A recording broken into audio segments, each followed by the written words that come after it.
The best way to hide a wolf is to dress it in an apron and teach it to say sir, because nobody ever looks the help in the eye until the screaming starts. If you're drawn to stories where power hides behind elegance and danger wears a beautiful smile, subscribe now, because this isn't just a romance. It's a war disguised as desire. The Gilded Lotus wasn't a restaurant.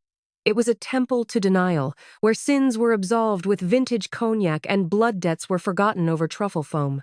Politicians negotiated immunity over bone marrow risotto. CEOs laundered reputations between courses.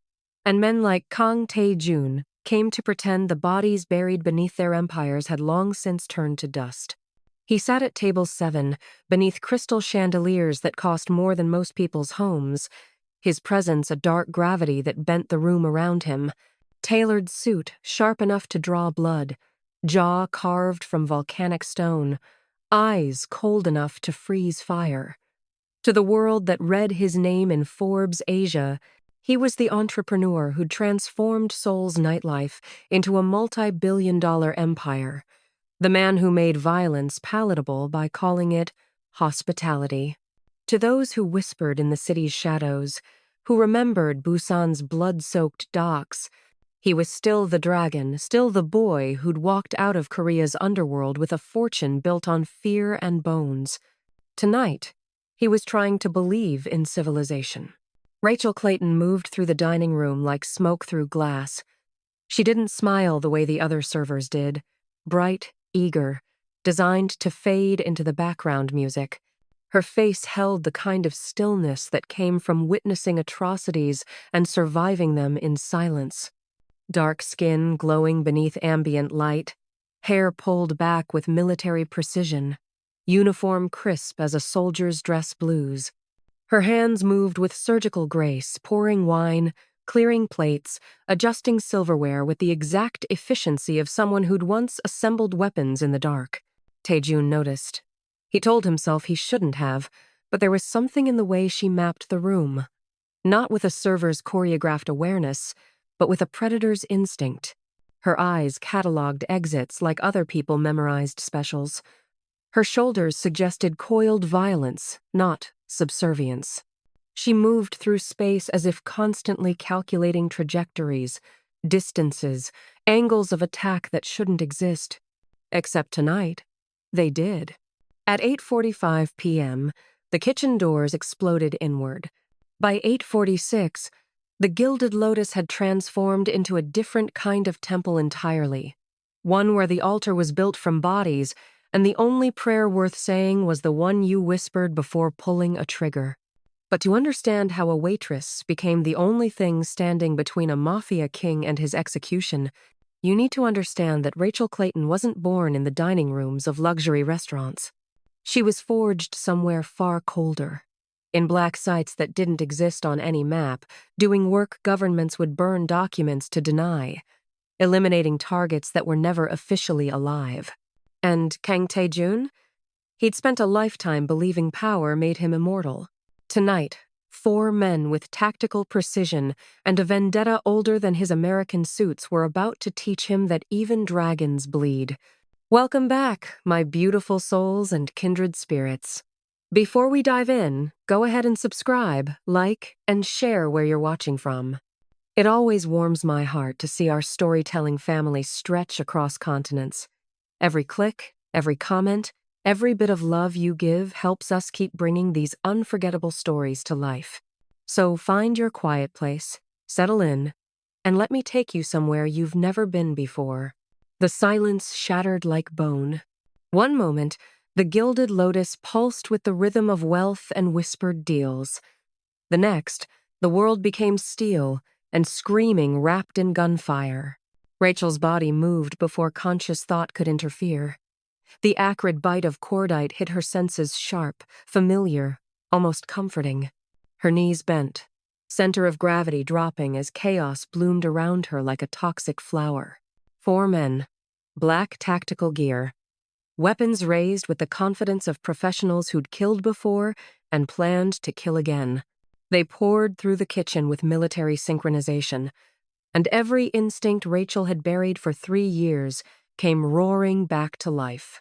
But these weren't amateurs storming a restaurant, and the man they'd come to kill wasn't cowering. Kang Tae-jun moved like choreographed brutality. The first operative lunged.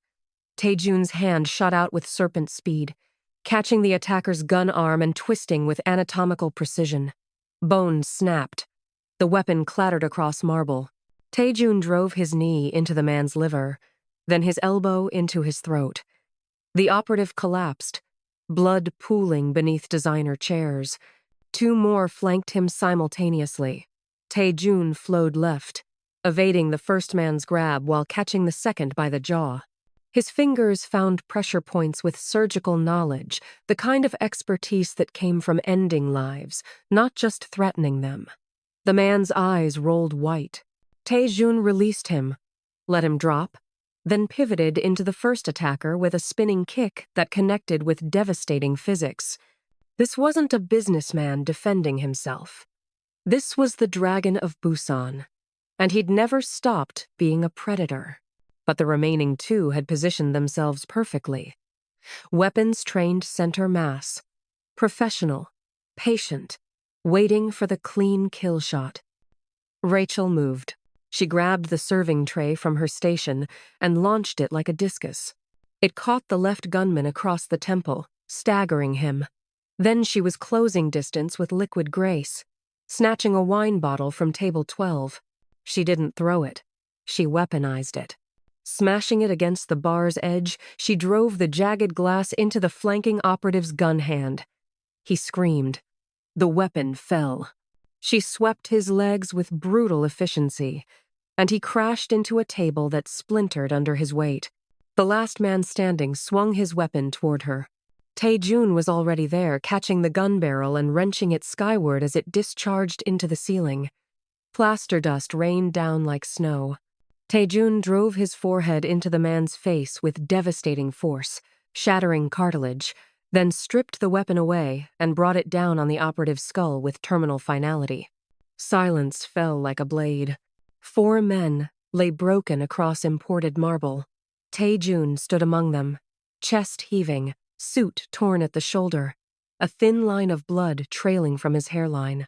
He looked like a war god dressed for a shareholder meeting. And Rachel stood frozen, realizing she hadn't saved him at all. He'd been handling it perfectly. Their eyes met across the wreckage. His gaze was dark, burning, dangerous not with gratitude or relief, but with something that made her breath stop. Recognition. You fight well, he said, voice rough with adrenaline. But you hesitated. That last man. You gave him to me. I didn't. Rachel stopped. She had hesitated, just for a heartbeat.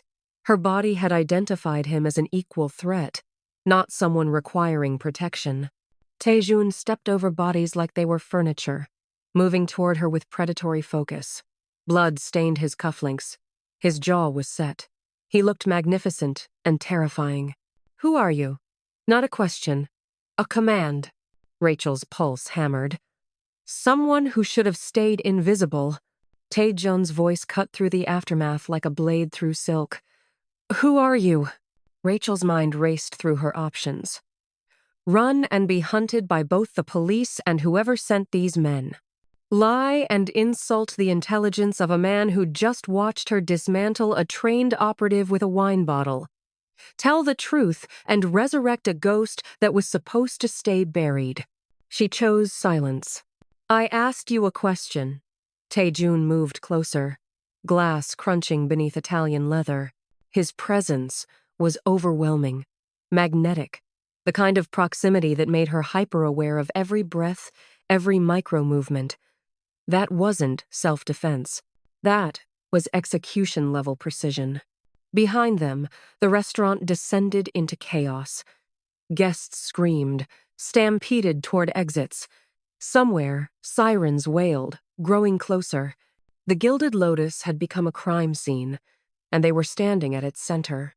You have approximately 90 seconds before the police arrive, Rachel said quietly, her voice steady despite the adrenaline still singing through her veins.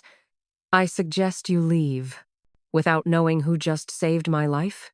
His lips curved into something too dangerous to be called a smile. I don't think so. I didn't save you. You were managing fine. But you helped. He reached out, and Rachel's body tensed, ready to move. But he only touched the edge of her sleeve, where blood, not hers, had splattered across the white fabric. This wasn't instinct. This was training. Military? Intelligence? Rachel yanked her arm back. I'm a waitress who got lucky. Waitresses don't know pressure points. He gestured to the unconscious man whose throat she'd struck with surgical precision. They don't calculate angles of attack while pouring wine. And they certainly don't move like you move. 60 seconds. Mr. Kang, Tae-jun. His eyes locked onto hers with predatory focus. If we're going to be complicit in 4 bodies, we should be on a first-name basis. Tae-jun. His name felt foreign on her tongue, too intimate. You need to go. Now. Your lawyer can handle this, but not if you're standing here when... Red and blue lights strobed through the shattered windows. Tae-jun stepped back, his expression shifting to something unreadable. This conversation isn't over, Rachel Clayton. How do you know my... I make it my business to know everyone who works in places I frequent. He pulled a card from his jacket, pressed it into her palm. His fingers lingered a moment too long. When the police are finished with you, call me. You're going to need protection. From who? His smile was cold. From everyone. Then he was gone, disappearing through the kitchen with the same predatory grace he'd used to kill. Rachel stood alone among the bodies, the card burning in her palm like a brand. By the time the police stormed through the doors, she'd already made her choice. She just didn't know it yet. Rachel's apartment was a study in deliberate anonymity. 3rd-floor walk-up in a neighborhood where nobody asked questions. Furniture from thrift stores. No photographs. No personal effects. Nothing that couldn't be abandoned in 60 seconds if someone came knocking with the wrong kind of questions. She'd been home for 3 hours, scrubbing blood from beneath her fingernails, when the knock came anyway. It was 2:47 a.m. Rachel froze. Water running in the bathroom sink. The police had released her 2 hours ago, their questions perfunctory, almost scripted. Self-defense, traumatic event. Please don't leave the city. But this knock wasn't police.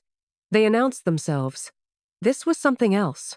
She moved silently through the dark apartment, retrieving the Glock she'd promised herself she'd never need again from behind the loose baseboard in the kitchen. The weight felt familiar in her hand, comforting in a way that should have disturbed her but didn't. I know you're awake, Rachel. Tae-jun's voice carried through the door, smooth as aged whiskey. And I know you're armed. But if I wanted you dead, we wouldn't be having this conversation. Rachel approached the door, weapon held low. How did you find me? I own half this city. Finding one waitress wasn't difficult. A pause. May I come in? This conversation would be better conducted without your neighbors calling the police. Against every survival instinct screaming in her head, Rachel opened the door. Tae-jun stood in the hallway looking impossibly composed for a man who'd killed 3 people hours ago. He'd changed dark slacks, black cashmere sweater, his hair slightly damp like he'd just showered. The only evidence of violence was a small butterfly bandage near his hairline. You cleaned up, Rachel observed, not lowering the gun. So did you. His eyes traveled over her yoga pants, tank top, hair loose around her shoulders. She felt exposed, despite being fully clothed. Though you missed a spot, he gestured to her collarbone where, she realized with a jolt, a small fleck of dried blood remained. Rachel stepped aside. You have 5 minutes. I'll need less. Tae-jun entered like he owned the space, his gaze cataloging every detail. The sparse furniture, the lack of personalization, the way her shoes were positioned for quick exit. You live like a ghost. I prefer the term minimalist. I prefer the term fugitive. He turned to face her, and the air between them crackled with tension. Someone who's ready to run at a moment's notice. Someone with a past she's trying very hard to forget. Rachel kept the gun trained on him. Say what you came to say. The police released you because I made a call. Taejun crossed to her window, looking out at the sleeping city. I told them you were a hero, a brave server who fought back against terrorists. They bought it because I'm respectable now, because my money makes me credible. Why would you do that? Because I wanted you to understand what you owe me. He turned, backlit by streetlights, his expression carved from shadow. And because I want to offer you a choice. I don't owe you anything. Don't you? His voice dropped. Dangerous. The security footage from tonight, the cameras that survived, show you fighting with professional efficiency. Military-grade hand-to-hand combat, tactical awareness, knowledge of human anatomy that goes far beyond self-defense classes. He took a step toward her. The police accepted my story tonight, but that footage is being reviewed by people with more curiosity than local cops, intelligence agencies, federal investigators, people who'll want to know where a waitress learned to kill like a trained operative. Rachel's finger tightened on the trigger. Get to the point. The point is, you're exposed. Your quiet little life is over. And when those men's organization sends someone to finish what they started because they will, you'll be completely alone. Another step. Unless you accept my protection. Protection. The word tasted like ash. You mean ownership. I mean partnership. He was close now, close enough that she could smell his cologne, cedar, and something darker, more primal. Those men came for me because I'm in the middle of a war. The Iron Fang Syndicate wants my territory, my ports, my empire. They'll keep sending killers until I'm dead, or they are. Not my problem. It became your problem the moment you intervened. His eyes locked onto hers. They saw you fight. They know you're skilled. They'll come for you. Rachel, not just to eliminate a witness, but to find out who you are, who sent you, what you know. And when they discover you're nobody's soldier anymore, he leaned in, his voice a whisper, they'll make an example of you. Rachel's heart hammered, but her hand stayed steady. So my choices are what? Die alone or die working for you? Your choices are die alone. His fingers wrapped around the barrel of her gun, gently pushing it aside. Or live dangerously with someone who understands exactly what you are. The gun wasn't pointed at him anymore, but Rachel hadn't lowered it by choice. He'd simply moved past it, like her weapon was irrelevant, like she was irrelevant. It should have terrified her. It thrilled her instead. I don't know what I am anymore, she admitted, the words escaping before she could stop them. Yes, you do. Taejun's thumb traced the small scar on her collarbone. Old wound, old life. You're a weapon trying to be a person, but tonight reminded you which one feels more natural. I left that life. That life never left you. His hand dropped away. Work for me. Help me end this war. And when it's over, I'll give you something you can't buy or steal or run far enough to find. What's that? A clean slate. New identity. Enough money to disappear properly this time. Somewhere even I can't find you. He stepped back, giving her space to breathe. Or refuse, and take your chances alone. But understand the hunters are already coming. You just chose which pack you'd rather run with. Rachel looked at this man, this dragon dressed in cashmere, and saw her own reflection staring back. Dangerous, damaged, desperately trying to be something they weren't. What do you need me to do? Taejun's smile was sharp enough to draw blood. Everything. The penthouse occupied the entire 42nd floor of the Obsidian Tower, Taejun's flagship property, where steel and glass pierced the sky like a blade. Rachel stood in the center of the main room, watching the city sprawl beneath her like a kingdom awaiting conquest. This is your new home, Taejun said, gesturing to the space. Floor-to-ceiling windows, furniture that cost more than most people's cars, art that belonged in museums, at least until the war is over. I don't need luxury. I need a secure location and weapons. You'll have both. He moved to the bar, poured 2 fingers of whiskey. But if you're going to be at my side, you need to look the part. The people in my world, they judge based on appearances, A waitress uniform won't survive the scrutiny. Rachel turned to face him. I'm not playing dress up for your criminal associates. You're not playing anything. You're becoming. He drank, his eyes never leaving hers. Tomorrow, you meet with my stylist, my tailor, my weapons specialist. By the end of the week, Rachel Clayton the waitress will cease to exist. What emerges will be something else entirely. Your pet assassin, my partner. The word landed between them like a promise and a threat. There's a difference.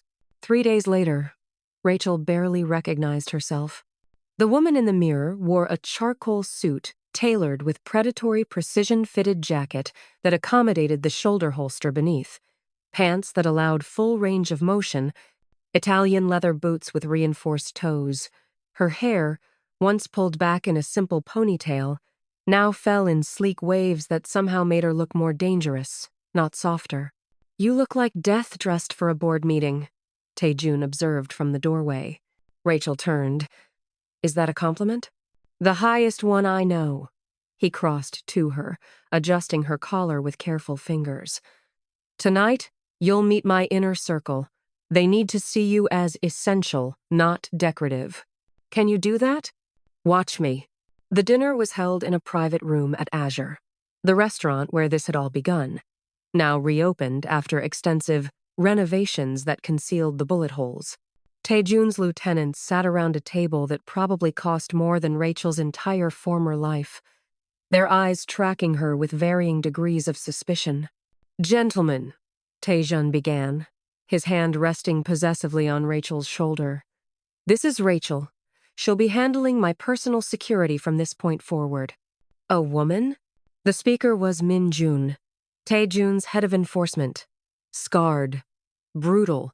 The kind of man who'd built his reputation on broken bones. With respect, boss, this seems... Rachel moved. One moment she was seated. The next she had Min-jun's arm twisted behind his back, his face pressed against the table. A steak knife from her place setting held to his carotid artery. Seems like what? She asked pleasantly. The room went silent. Tae-jun's laugh broke the tension. I believe the word you were looking for was necessary. Release him, Rachel. She did, returning to her seat with fluid grace. Min-jun straightened, rubbing his shoulder, but his eyes held grudging respect. Anyone else have concerns? Tae-jun asked. No one spoke. Good. Then let's discuss the Iron Fang's next move. The meeting lasted 3 hours. Rachel absorbed everything: names, territories, weaknesses, the careful architecture of violence that held Tae-jun's empire together. She didn't speak unless asked, but when she did, her tactical assessments were surgical, precise. By the time the lieutenants left, even Min-jun had nodded at her with something approaching approval. You did well, Tae-jun said once they were alone. I'm not a performing seal. Rachel loosened her jacket, felt the familiar weight of her weapon. Don't praise me like one. Then what should I do? He moved closer, and the air between them charged with electricity. You're the most dangerous thing in my world right now, Rachel. How exactly should I treat you? Like someone who could kill you before you finished that sentence. I know. His smile was dark. It's intoxicating. They returned to the penthouse near midnight. Rachel was exhausted not from the performance, but from maintaining the walls that kept her from acknowledging what was building between them. This man was her employer, her protection, nothing more. She almost believed it. Join me for a drink, Tae-jun said. Not a question. Rachel should have refused. Should have retreated to her assigned bedroom, maintained professional distance. Instead, she followed him to the balcony where the city lights glittered like spilled diamonds. He poured soju into 2 small glasses, not the expensive imported liquor, but the cheap stuff in green bottles that tasted like memories and regret. This is what we drank in Busan, he said, handing her a glass. Before the empire, before the suits and the legitimacy, when violence was the only language I spoke fluently. Rachel took the glass, their fingers brushing. Why, soju? You have whiskey older than some countries in there. Because tonight, I don't want to be the dragon. And I don't think you want to be the ghost. He raised his glass. To the people we were before we learned to pretend. They drank.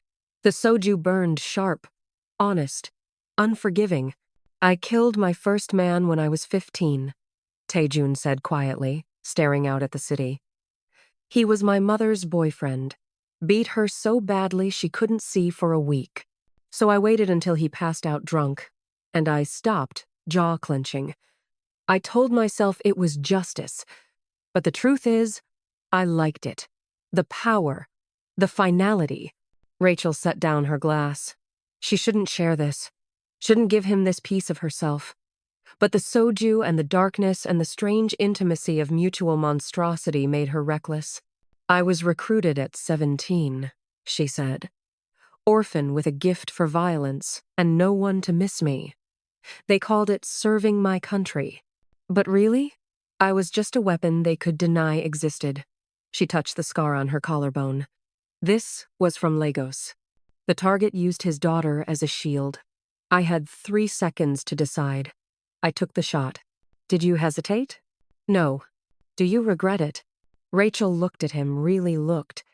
At the man who'd built an empire on blood and called it business, who wore civilization like a costume but couldn't quite hide the predator underneath. Every single day, she whispered. Taejun moved closer, close enough that she could feel the heat radiating from his body.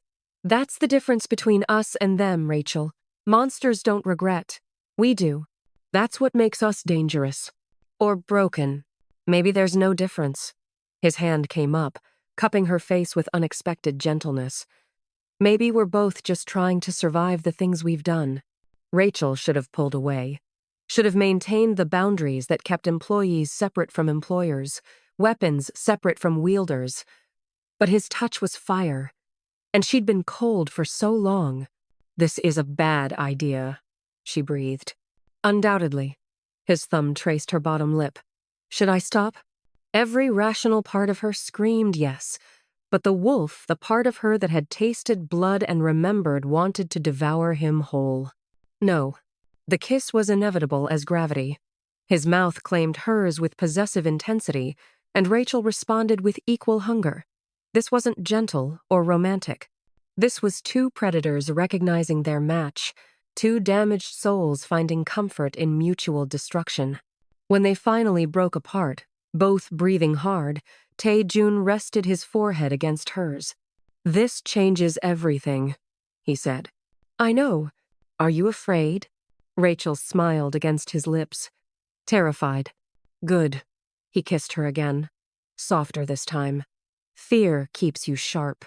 They stood on that balcony until dawn, trading stories like war wounds, sharing trauma like communion wine. And somewhere between the 3rd bottle of soju and the first light of morning, Rachel realized she'd made a terrible mistake. She'd stopped pretending this was just a job.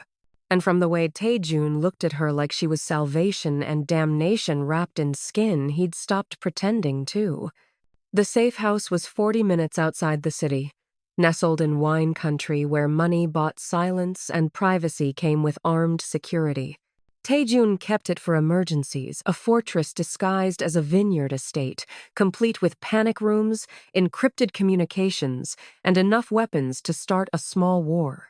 Rachel had memorized every exit within an hour of arrival. You don't trust it, Taejun observed, watching her catalog sightlines from the master bedroom window. I don't trust anything. She turned to face him, backlit by moonlight filtering through expensive curtains. They'd been at the safe house for 3 days, coordinating with his lieutenants, planning their counterstrike against the Iron Fang.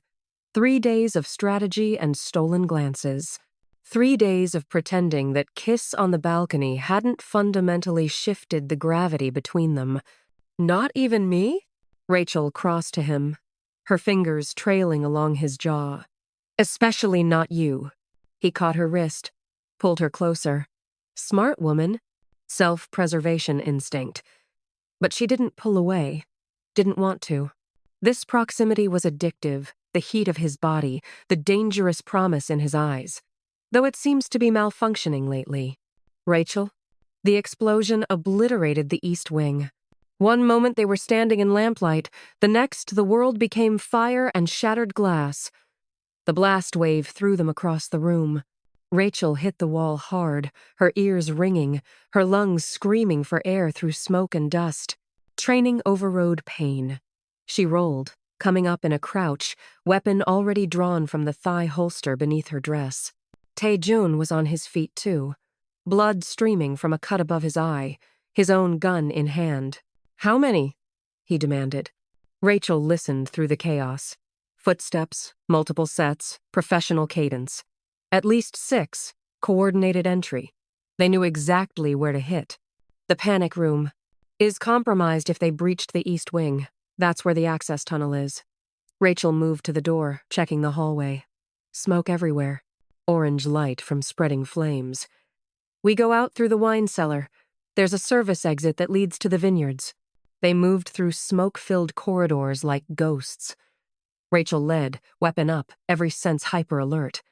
Behind them, she could hear the assault team clearing rooms with military precision. These weren't amateurs. These were professionals who'd done their homework. Too much homework. "Tae-jun," she whispered as they descended the cellar stairs. How many people knew about this location? My inner circle. Maybe 8 people total. And the security codes? Changed weekly. Only I have the master access. He paused, realization dawning cold and terrible. I think someone handed them a blueprint and a key. Rachel reached the cellar, quickly navigating through rows of vintage wine to the far wall. She found the hidden panel, pressed the concealed button. Nothing happened. She tried again. Still nothing. "They've locked us out of our own exit," Tae-jun said quietly. Above them, footsteps on the stairs. Tactical radio chatter. They had maybe 30 seconds. Rachel's mind raced through options. The main entrance was a kill zone. The windows were too high, too exposed. The panic room was compromised. They were trapped in a cellar with 1 entrance and 6 trained killers between them and freedom. "The wine racks," she said suddenly. "What?" "They're antique. Solid oak. Good cover." She started pulling bottles, placing them gently on the floor. "Get behind the middle rack. When they come through that door, we create a crossfire." Tae-jun understood immediately. They positioned themselves behind opposing racks, creating overlapping fields of fire on the stairwell entrance. Rachel checked her magazine. 12 rounds. She'd need to make everyone count. "Rachel." Tae-jun's voice was steady despite the smoke, despite the blood, despite the betrayal burning worse than the fire above. "If we don't make it out, don't. I need to say this." His eyes found hers through the shadows. "Whatever happens tonight, you were the first person in 20 years who made me feel like something other than a monster." Rachel's throat tightened. "Tae-jun." The door burst open. 4 men in tactical gear flooded down the stairs. Rachel fired twice, center mass on the lead operative, then a headshot when his vest stopped the first round. He went down. The second man took cover on the stairs, returning fire. Bottles exploded around Rachel, vintage wine mixing with gunpowder smoke. Tae-jun's weapon barked from across the cellar. Another operative dropped, then a third. But the fourth had flanked left, using the wine racks as cover, circling toward Rachel's position. She tracked him through the shelves, waiting for the shot. He appeared weapon raised, trained on her center mass. Rachel fired first, but her round caught his shoulder instead of his heart. He staggered but didn't fall, his finger tightening on the trigger. Tae-jun appeared behind him like a vengeful spirit. His arm wrapped around the man's throat, blade flashing in the firelight. The operative collapsed, and Tae-jun was already moving to Rachel, hands checking her for injuries. "I'm fine," she said, though her ears were still ringing. "But there were 6. Where are?" Glass shattered above them. 2 more operatives dropped through the cellar windows, a backup team. Because of course there was a backup team. They'd planned for everything. Rachel and Tae-jun moved as one. Years of training, different militaries, different wars, but the same instinct for survival. They fought like partners who'd worked together for decades, not days. Rachel took the left target. Her movements economical and brutal. Disarm, disable, destroy. The operative hit the ground and didn't get up. Taejun handled the right with cold efficiency. These men had come to kill him in his own sanctuary, had violated the one place he'd felt safe. His violence was personal, surgical, final. When silence fell, they stood among 6 bodies in a cellar, filling with smoke from the fire above. "We need to move," Rachel said. "This entire structure is compromised." Taejun nodded, but his expression was distant, calculating. "They knew the codes, Rachel. They knew the layout. They knew exactly when we'd be here. Who did you tell about this meeting?" "Everyone." The word landed like a death sentence. "My entire inner circle. I wanted them coordinated for the counterstrike."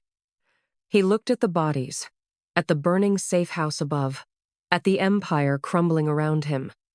"One of my own people sold me out." Rachel grabbed his arm, forcing him to focus.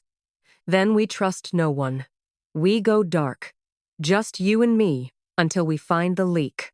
They'll come after us harder now. No safe houses, no support network." "Good." Rachel's smile was sharp as broken glass. "Let them come. I'm tired of playing defense." They escaped through a drainage tunnel that led to the vineyard's irrigation system, a backup exit that wasn't on any official plans. By the time they reached the main road, the safe house was fully engulfed, flames visible for miles. Taejun commandeered a car from a passing vehicle with nothing but cold authority and a handful of cash. They drove in silence, heading back toward the city, toward the heart of enemy territory. "Where are we going?" Rachel asked. "The only place they won't expect."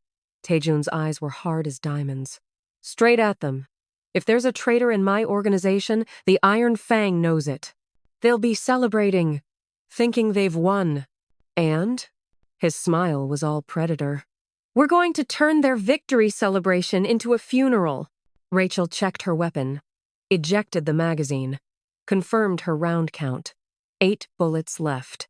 It would have to be enough. "For what it's worth," she said quietly, "you're not a monster." Taejun reached across the console, his fingers intertwining with hers.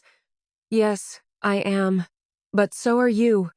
And tonight, we're going to remind them exactly what kind of monsters they created." The city lights appeared on the horizon like a battlefield waiting to be claimed. Behind them, the safe house burned, taking with it any illusion of safety. Ahead lay war.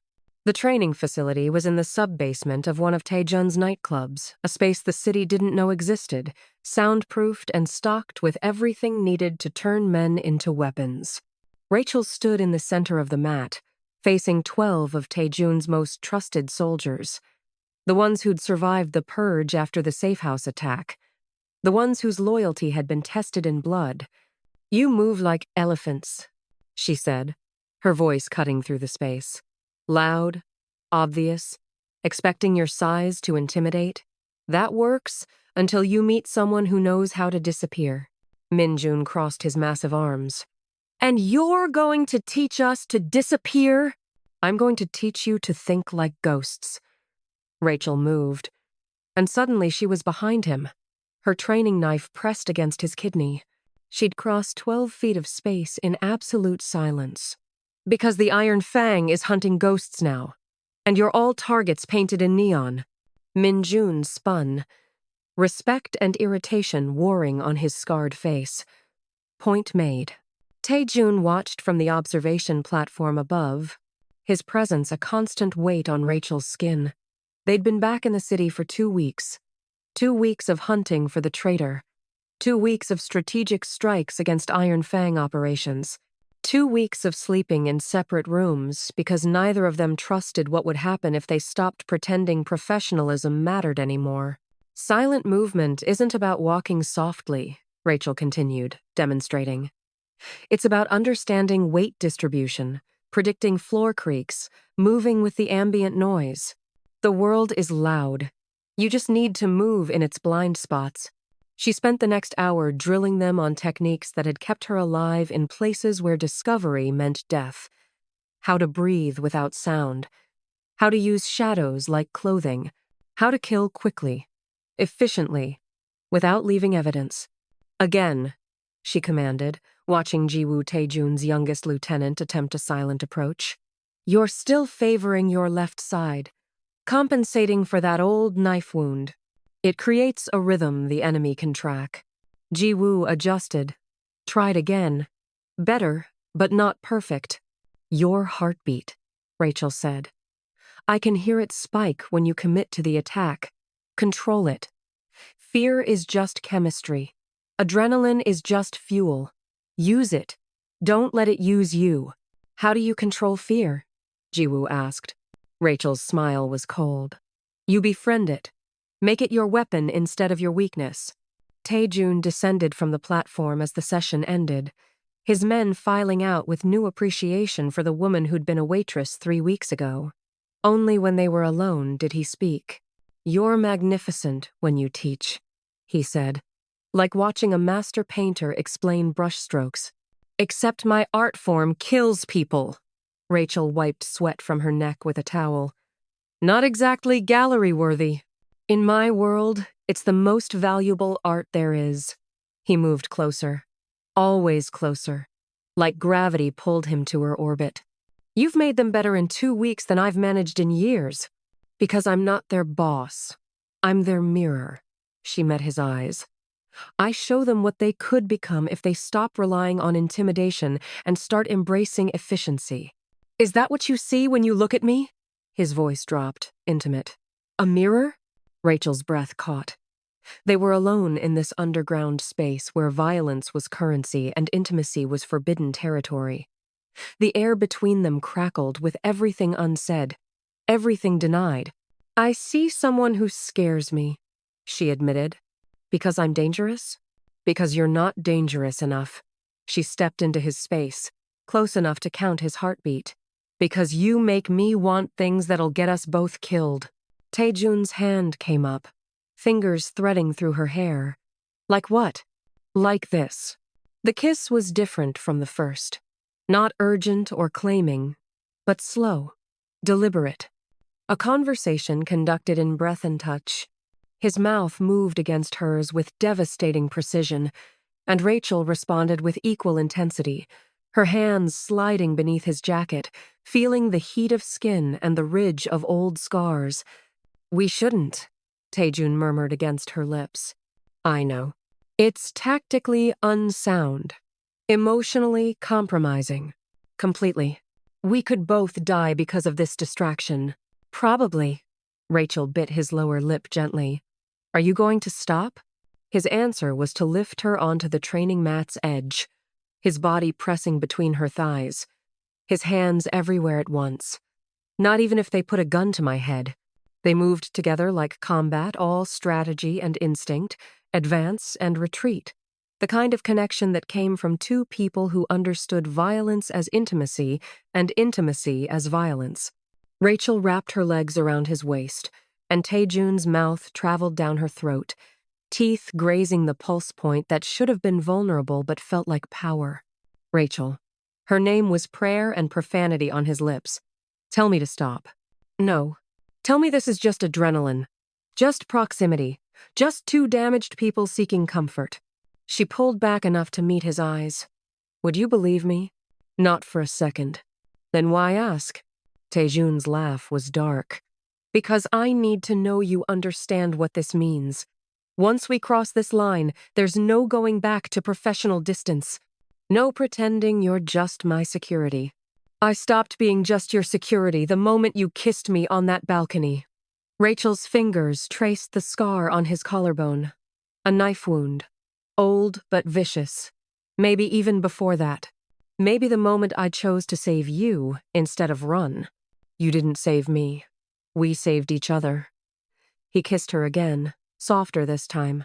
But Rachel, if we do this, if we become what I think we're becoming, it makes you a target. Not just professionally, but personally. The Iron Fang will use you against me. Let them try. Her smile was sharp as broken glass. I'm the thing nightmares have nightmares about. I know. His forehead rested against hers. It's why I'm terrified of losing you.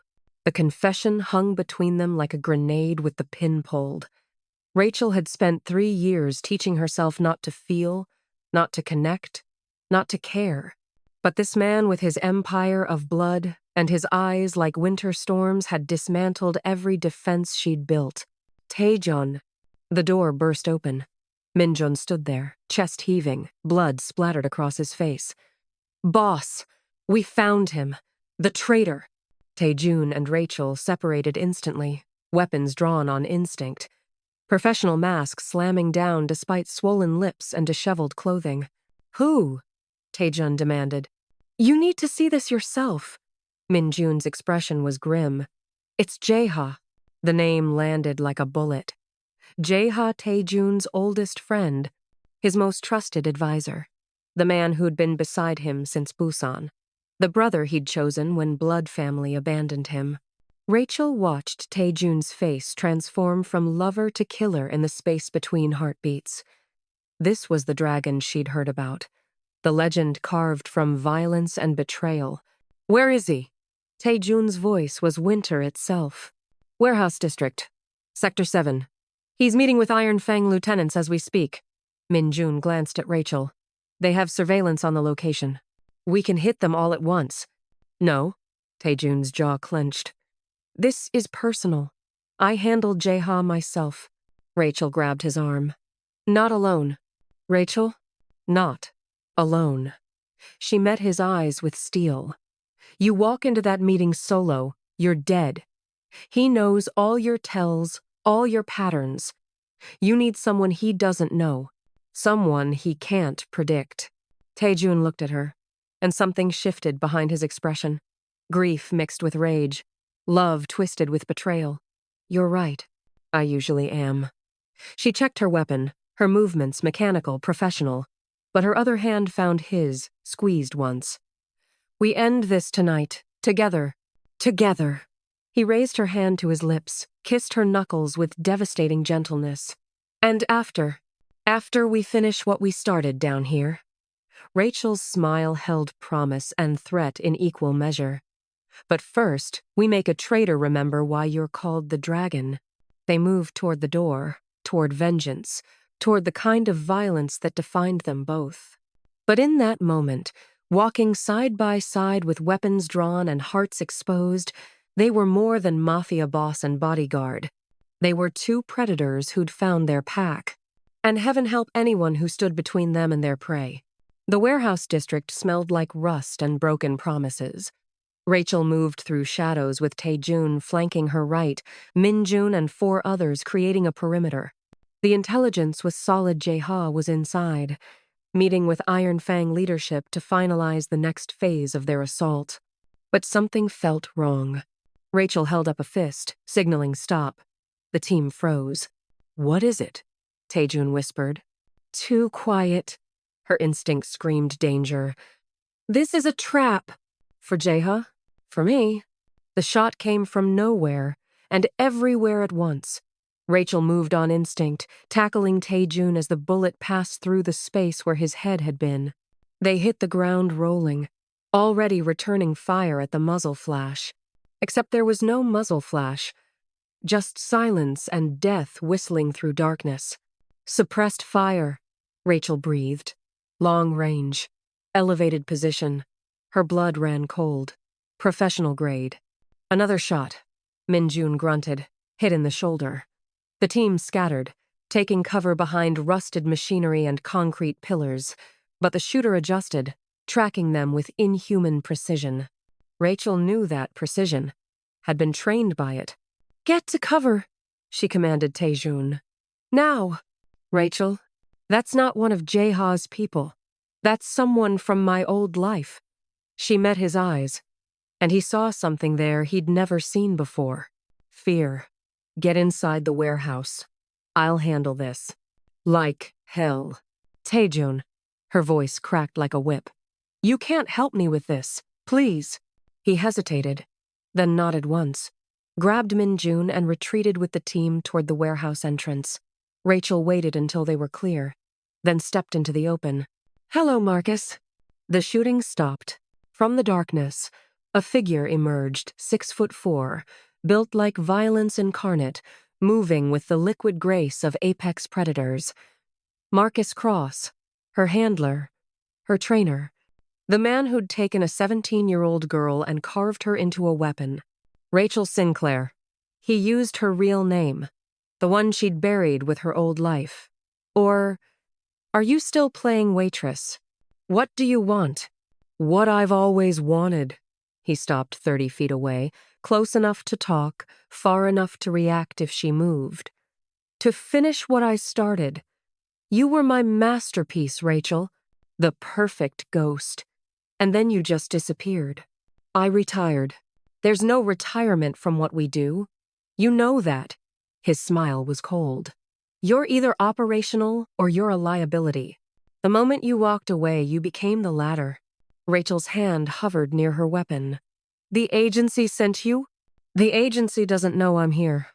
I'm freelance now. He gestured vaguely toward the warehouse. Your new friends paid extremely well to have you eliminated. When they described you the efficiency, the precision, the training, I knew immediately my prodigy had resurfaced. So this is what? Professional pride? This is completion. Marcus began to circle, and Rachel mirrored him, maintaining distance. I trained you to be the best, taught you everything I knew, and you repaid me by vanishing without explanation, without permission. Do you know how that made me look? I stopped caring about your reputation the day I realized what you'd turned me into. A survivor. A weapon. The thing that goes bump in the night. His voice hardened. I gave you purpose. You gave me trauma. Rachel's jaw clenched. You took a child and taught her that killing was the only language worth speaking. That emotion was weakness. That caring about anything made you vulnerable. And I was right. Marcus stopped circling. Look at you now. Playing house with a crime lord, pretending you can have something normal. How long before that blows up in your face? How long before loving him gets you killed? The words hit like bullets. This isn't about him, isn't it? Marcus tilted his head. I've been watching you, Rachel. Saw you at that restaurant. Saw how you moved for him. You hesitated before. You never hesitated for anyone. But for him? His laugh was cruel. You've gotten soft. Then this should be easy for you. Marcus drew his weapon with mechanical speed. Rachel drew hers simultaneously. They stood like mirror images, teacher and student, creator and creation, locked in the oldest dance of all. I trained you too well, Marcus said. Made you almost as good as me. Almost. Almost was good enough to disappear for 3 years, but not good enough to stay hidden. His finger tightened on the trigger. Last chance, Rachel. Come back. Work for me again. We can be what we were meant to be. Monsters? Gods. Rachel's laugh was bitter. I've spent 3 years trying to be human, Marcus. Trying to feel something other than the rush of the kill. And you know what I learned? What? That being human is harder than being a weapon. But it's also worth more. She steadied her aim. I'm not going back. Then you die. They fired simultaneously. Rachel moved left as she squeezed the trigger. Marcus right. Both shots missed by millimeters. They dove for cover. Rachel behind a shipping container. Marcus behind a crane's base. The dance had begun. You've gotten slower, Marcus called out. You've gotten predictable.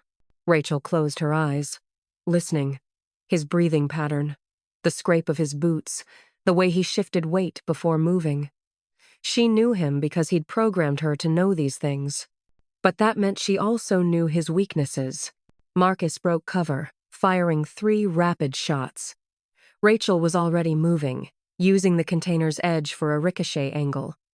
Her bullets sparked off metal, redirecting toward Marcus's position. He dodged, but not fast enough. The round grazed his thigh. Lucky shot. There's no such thing as luck. You taught me that. They exchanged fire for what felt like hours but was probably minutes, each trying to outthink the other, each anticipating patterns they'd both been trained to exploit. It was beautiful and terrible, two ghosts trying to kill each other with the same playbook. Then Rachel heard it. The subtle change in Marcus's breathing. The slight drag in his left foot from where she'd grazed him. The micro-hesitation before he broke cover. He was slowing down. Age and arrogance had made him sloppy. Rachel moved like smoke. Silent approach. Low profile. Using the ambient noise of distant traffic to mask her footfalls. Everything he'd taught her, weaponized against him. She appeared behind him as he reloaded, her weapon pressed against the base of his skull. Lesson 1, she whispered. Never assume you're the apex predator. Marcus froze, then laughed deep, genuine, almost proud. There she is, my masterpiece. I'm not yours anymore. You'll always be mine, Rachel. That training, that instinct, it's coded into your DNA now. You can pretend to be human all you want, but when the bullets start flying, he shifted slightly. You become what I made you. Rachel's finger tightened on the trigger. One squeeze. That's all it would take. End the man who'd stolen her childhood, who'd turned her into a killer, who represented everything she was trying to escape. Do it, Marcus urged. Prove you're still the weapon I forged. Behind them, Rachel heard Tae-Jun emerge from the warehouse, heard his sharp intake of breath as he assessed the situation. She didn't turn, couldn't. All her focus was on the man who'd created her. Rachel. Tae-Jun's voice was steady. Whatever you choose, I'm here. And in that moment, Rachel understood. Marcus had taught her to kill, but Tae-Jun had taught her something more dangerous, how to choose. How to be more than programming and trauma. She lowered the weapon. You're right, she told Marcus. You made me into a weapon. But weapons don't choose their targets. They're tools. And I'm not a tool anymore. Marcus turned slowly, disbelief written across his features. You're letting me go? I'm letting you live with the knowledge that your masterpiece chose humanity over everything you taught her. Rachel stepped back. That's a worse fate than death for someone like you. Marcus stared at her for a long moment. Then his expression hardened. You'll regret this, Mercy. Probably. But it'll be my regret. My choice. She gestured toward the darkness. Leave.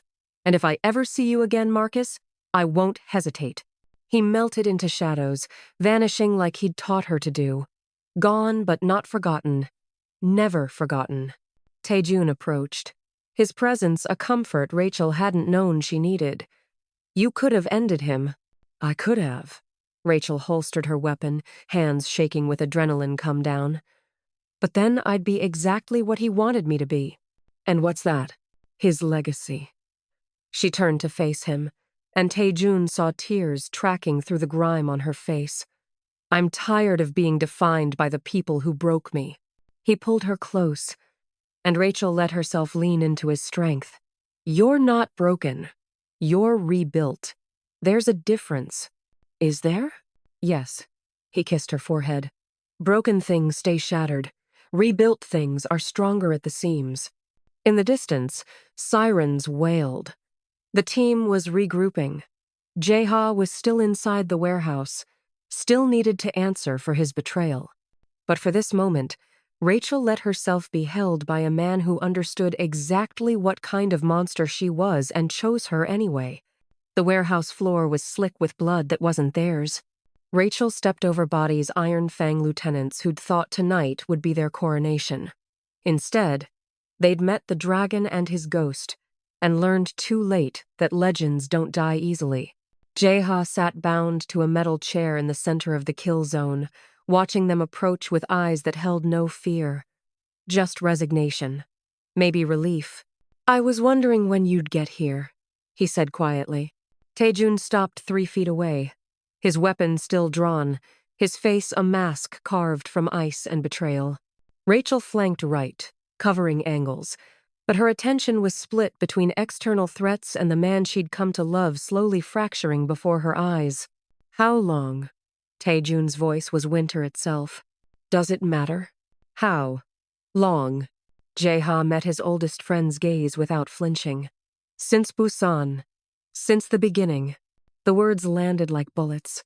Rachel watched Taejun absorb the impact, saw his jaw clench, his grip tighten on the weapon, his entire body go rigid with the kind of pain that made killing seem merciful. We built this together, Taejun breathed. Everything. From nothing. You were my brother.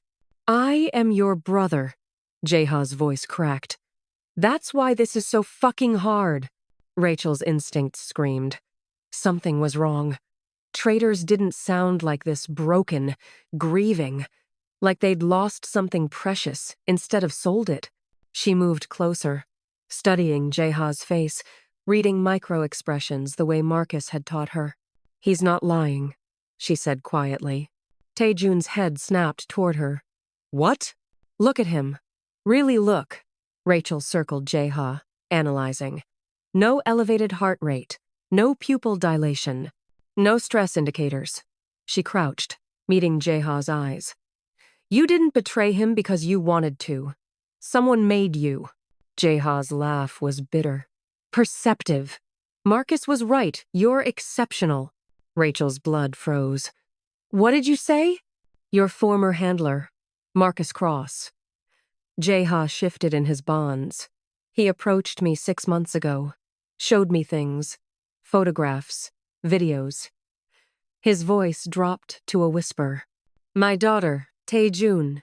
They have Minseo. The revelation shattered the room's tension like glass. Taejun lowered his weapon, understanding dawning terrible and complete. She's been studying abroad in London. You said... I lied. Because they told me if I didn't cooperate, they'd send her back to me in pieces. Tears tracked down Jae-ha's face. Every move I made, every piece of intelligence I leaked it was to keep her breathing, and I hated myself for it. Hated that I was destroying you to save her. But she's my child, Taejun. What would you have done? Silence fell like a blade. Rachel understood before Taejun did, saw the equation Marcus had built with sociopathic precision. He'd needed leverage against Taejun's organization, had found Jae-ha's weakness and exploited it with surgical cruelty. And when Rachel had surfaced, had used Jae-ha's access to engineer the perfect trap. Marcus is cleaning house, she said, using Jae-ha to destabilize your empire while simultaneously drawing me out. 2 targets, 1 operation. Efficient, Jae-ha agreed darkly. He said you'd appreciate the elegance. Taejun holstered his weapon, moved to stand before his oldest friend. His hand came up, fingers gripping Jae-ha's jaw, not violently, but with devastating intimacy. You should have told me. And let them kill her? Or worse, let you try to save her and get yourself killed in the process? Jae-ha's voice broke. I've followed you into hell a dozen times, Taejun. But I couldn't ask you to walk into one for my mistakes. She's not a mistake. She's family. Taejun released him, began working at the bonds. Where is she? I don't know. They move her every 72 hours. Different locations, different handlers. Jae-ha flexed his freed wrists. But there's exchange happening tomorrow night. They promised if I delivered you dead, they'd release her. Rachel's tactical mind assembled the pieces. That's not an exchange. That's an execution. For both of you. I know.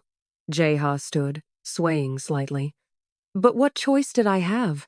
The choice to trust me, Taejun said quietly. The choice to remember that I've never abandoned family. You would have gone to war for her. And that war would have killed you. Maybe. Taejun's smile was sharp as broken glass. Or maybe I'd have reminded everyone why they call me the dragon. Rachel moved between them, her mind already calculating. If Marcus is running this operation, he'll have contingencies. The exchange is a trap, but it's also an opportunity.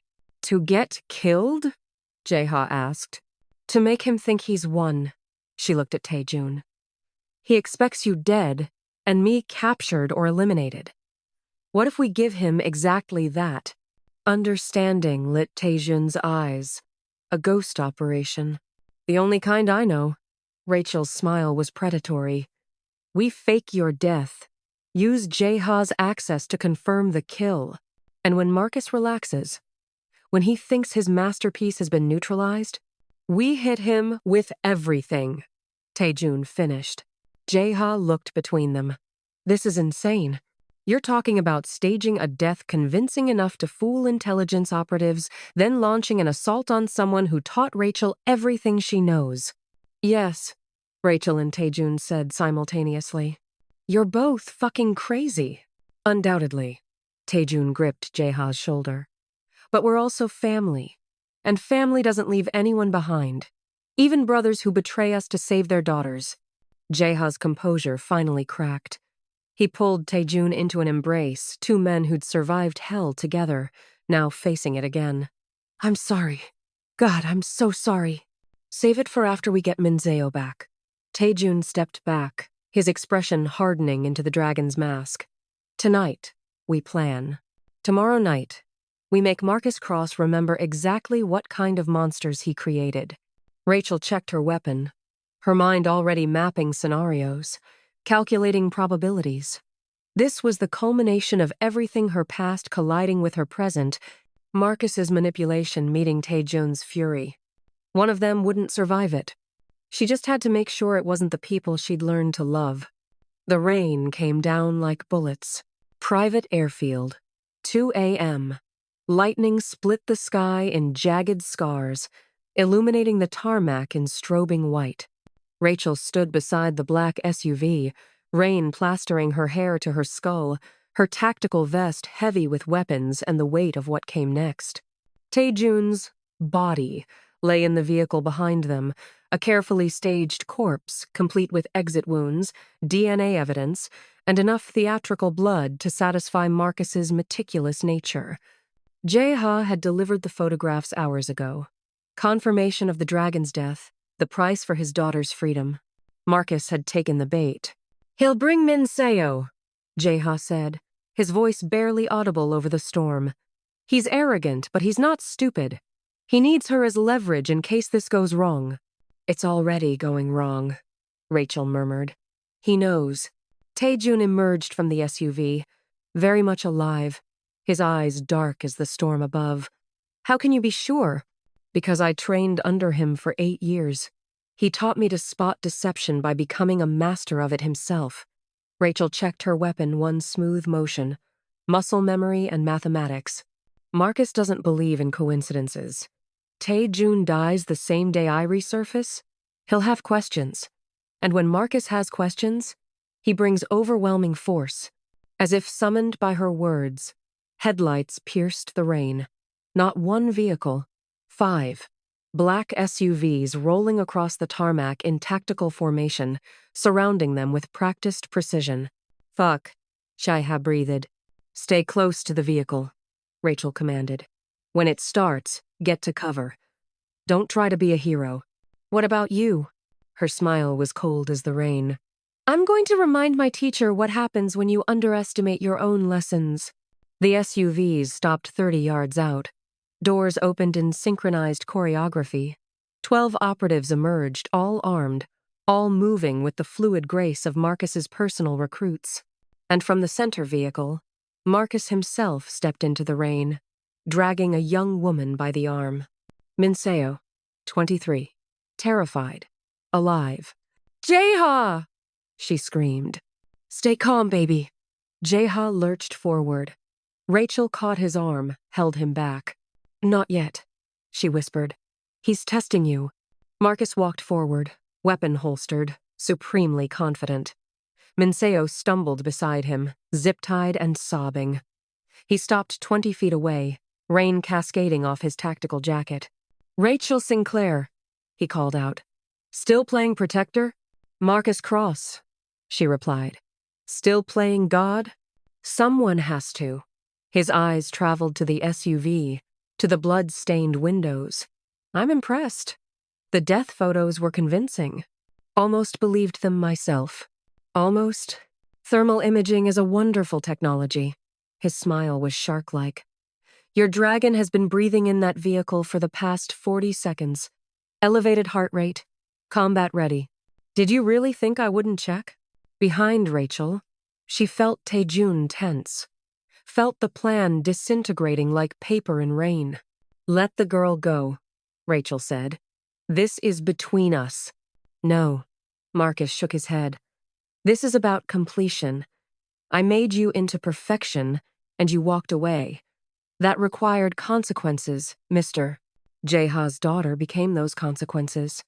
Just as Mr. Kang's death was supposed to sever your last tie to anything resembling humanity. He pulled Minseo closer. But you couldn't even let him die properly, could you? She has nothing to do with this. She has everything to do with this. She's the leverage that broke your employer's most trusted advisor. She's proof that everyone has a weakness. His weapon came up, pressed against Minseo's temple. Even you, Rachel. You've developed feelings for the crime lord. I can see it in the way you position yourself always between him and danger. That's not professional anymore. That's personal. Lightning cracked overhead. In its flash, Rachel saw the tactical situation with crystalline clarity. 12 operatives, overlapping fields of fire. Marcus using Minseo as a human shield. No clean shot, no obvious play. Except one.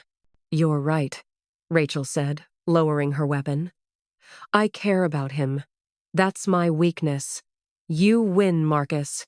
Rachel, Taejun started. Trade? She interrupted. Me for the girl. That's what you really want, isn't it? Your masterpiece, back under your control. Let Minseo go, and I'll come quietly. Marcus studied her, rain running down his face like tears. You're lying. I'm surviving. You taught me that survival trumps everything, pride, loyalty, love. She took a step forward. You want me to prove it? I'll kill Taejun myself. Right here, right now. Will that convince you? The tarmac went silent, except for rain hammering concrete. Taejun's voice cut through the storm. Rachel, what are you? She spun, weapon rising, aimed directly at his chest. Their eyes met across the rain, and in that moment, she prayed he understood. Prayed he could read the micro-expressions Marcus had taught her to control. Trust me. I'm sorry, she said, but I choose survival. Her finger tightened on the trigger. The shot cracked like thunder. Taejun dropped. Rachel turned back to Marcus, weapon lowering. Satisfied? For 3 seconds. Marcus smiled. Believed. His grip on Minseo loosened fractionally. It was enough. Taejun surged up from the ground ballistic vest, absorbing Rachel's carefully placed shot and opened fire on the left flank. Jaeha broke right, laying down covering fire. And Rachel moved like the ghost Marcus had created, closing the distance to him with inhuman speed. You taught me one more thing, she screamed over the gunfire. Never trust anyone. Her shoulder hit Marcus's center mass, driving him back, his weapon discharging into empty air. Minseo broke free, running toward her father. Rachel and Marcus went down together on the rain-slicked tarmac, a tangle of violence and vendetta. Around them, the firefight became chaos. Taejun and Jaeha fought with desperate precision, taking cover behind the SUV, picking off operatives with brutal efficiency. But Marcus's people were professionals. They adapted, flanked, pressed the advantage. Marcus drove his knee into Rachel's ribs. She twisted, using his momentum to roll them, her elbow crashing into his jaw. They broke apart, came up simultaneously, weapons rising. You've gotten better, Marcus gasped. You've gotten old, Rachel fired. He dodged, barely. Returned fire. Rachel felt the bullet kiss her shoulder, hot and familiar. She kept moving, circling, drawing him away from the others. This won't change anything, Marcus shouted. You'll always be what I made you. Wrong! Rachel's next shot took him in the thigh.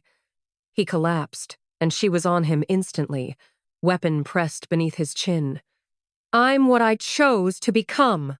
Behind her, the gunfire ceased. She risked a glance, Taejun standing over fallen operatives, Jaeha holding Min Seo, both alive, both whole. Marcus laughed through blood-stained teeth. So kill me then. Prove you're free. Rachel's finger rested on the trigger. One squeeze. That's all it would take. End the man who'd stolen her childhood, who'd turned her into a weapon, who'd never see her as human. No, she said quietly. I proved that last time. This time, I'm choosing something harder. She stood, weapon still trained on him. Sirens wailed in the distance, police, finally responding to the gunfire. You're going to prison, Marcus! You're going to grow old in a cage, knowing your masterpiece chose mercy. That's a worse death than anything I could give you. Marcus stared at her with something like pride. You really have changed. Yes. And you taught me how. When the police arrived, they found a crime scene painted in rain and blood. Marcus Cross in custody. Min Seo reunited with her father. And Rachel standing beside Taejun, both damaged, both alive, both choosing each other over everything their pasts demanded. The dragon and his ghost. Still dangerous. Still deadly. But finally free. 6 months later, the world believed Kang Tae-jun was dead. The headlines had been spectacular. Crime lord dies in airport shootout. Forbes Asia ran a retrospective on his business empire. Seoul's underground whispered about succession wars and power vacuums. His enemies celebrated. His allies mourned. None of them knew the truth. Rachel stood on the balcony of a villa overlooking the Amalfi coast, watching dawn paint the Mediterranean in shades of gold and crimson. The air smelled like salt, and lemons, and possibility. Behind her, she heard Taejun moving through the kitchen, the familiar rhythm of coffee being made, breakfast prepared with the same precision he'd once used to plan executions. You're up early, he said, emerging with 2 cups of espresso. Old habits. She accepted the coffee, their fingers brushing. 6 months. And that simple touch still sent electricity through her veins. Hard to sleep when you spent years expecting bullets through windows. I know the feeling. He leaned against the railing beside her, close enough that their shoulders touched. He wore linen pants and nothing else casual, in a way the dragon never could have been. The morning sun highlighted scars neither of them tried to hide anymore. Battle maps written on skin. They'd disappeared the night Marcus was arrested. Jaeha had orchestrated it with the same meticulous planning he'd once used for criminal enterprises, false death certificates, new identities, money laundered through so many accounts, even governments couldn't trace it. Min Jun had taken over Taejun's empire, with strict instructions to legitimize everything within 5 years or burn it down. The dragon had abdicated his throne. And Rachel had finally stopped running. Do you miss it? She asked quietly. The power, the fear, being someone who mattered. Taejun set down his coffee, turned to face her fully. His hand came up, cupping her face with devastating gentleness. I was someone who killed. There's a difference. He kissed her forehead. Here, I'm someone who gets to wake up next to you, who makes breakfast, who argues with the produce vendor about tomatoes. That matters more than any empire. Even when the produce vendor wins? Especially then. His smile was soft, an expression the dragon had never worn. She's fierce about her tomatoes. I respect that. Rachel laughed, and the sound still surprised her. 6 months ago, laughter had felt foreign. Now it came easier, like a language she was slowly remembering. They'd bought the villa with cash, a small place, nothing like the penthouse towers and palatial estates. 3 bedrooms, a garden Rachel was learning to tend, a kitchen where Taejun experimented with cooking instead of strategy. The locals knew them as Marco and Sophia, a quiet couple who kept to themselves but smiled at children and paid their bills on time. No one suspected they'd killed more people than the village's entire population. I have something to show you, Taejun said, taking her hand. He led her through the villa to the smallest bedroom, the one they'd been using for storage. He opened the door. Rachel stopped breathing. The room had been transformed. Soft gray walls, a drafting table by the window, art supplies organized with military precision, canvases stacked against one wall, and on the easel, a half-finished painting of the Mediterranean at sunset. You said once that you wondered who you'd have been if Marcus hadn't found you, Taejun said quietly. Before the training, before the killing, you mentioned you liked to draw as a child. Rachel's vision blurred. Taejun? I'm not saying art erases what we've done, but maybe, he squeezed her hand, maybe we can create something instead of just destroying. Maybe that's how we earn redemption, one brush stroke at a time. She turned into his arms, pressing her face against his chest, and let herself cry. Not from grief or guilt, but from the overwhelming grace of being seen, truly seen by someone who understood exactly what kind of monster she was and loved her anyway. I don't know how to be normal, she whispered. Good. Normal is overrated. He tilted her face up, his thumb brushing away tears. I'm not asking you to forget who you were. I'm asking you to discover who you could be. With me. Together. Rachel kissed him, then soft and searching, tasting like coffee and salt air and second chances. When they finally broke apart, both breathing hard, she rested her forehead against his. I love you, she said. The words still felt new, dangerous.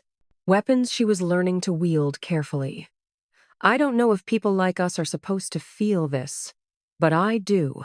Completely. Terrifyingly. I know. His voice was rough with emotion. I've loved you since you smashed that wine bottle and looked at me like I was just another target. You weren't afraid, weren't impressed. You just saw me. He kissed her again. The real me. The monster underneath the suits. You're not a monster. Yes, I am. So are you. His smile held no shame. But monsters can love too. Maybe that's what makes us human, after all. They spent the morning in the art room.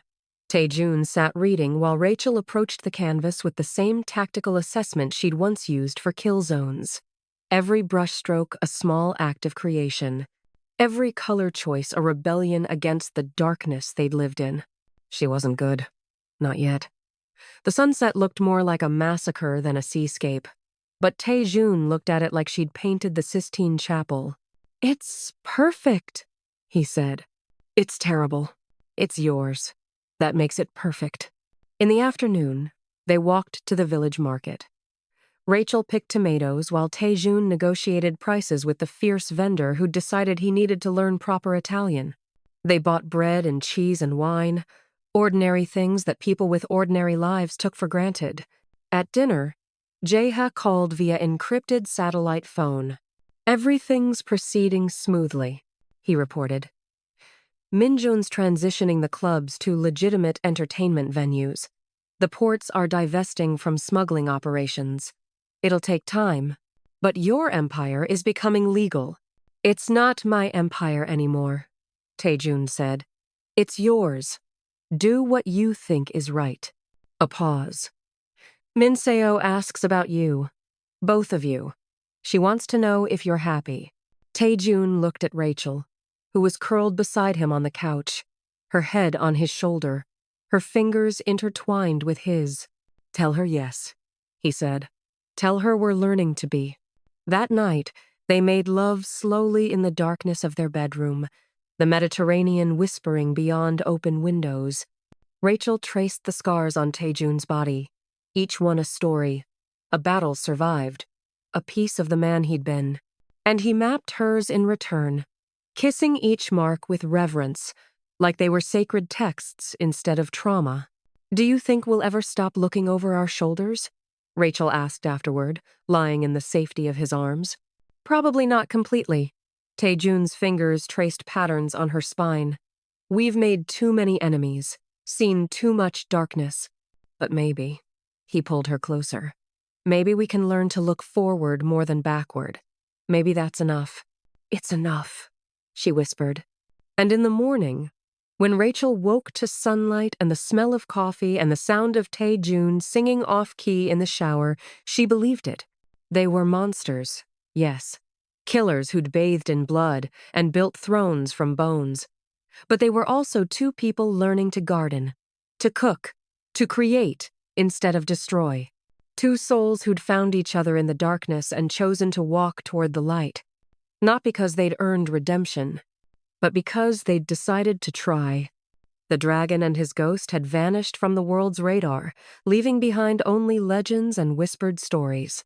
And somewhere on the Amalfi coast, in a small villa overlooking the sea, Marco and Sophia lived quietly, painting sunsets, growing tomatoes, loving fiercely, and learning, finally, to be human. Epilogue. Marcus Cross sat in his prison cell, reading the international news on a smuggled tablet. An article about a mysterious couple who'd donated a significant sum to a children's charity in Naples. No names, no photographs, just an anonymous gift from people who'd seen darkness and wanted to create light. He smiled, recognizing the elegance of the gesture. His masterpiece had exceeded his design. And for the first time in 30 years, Marcus Cross felt something that might have been pride, not in what he'd created, but in what she'd become despite him.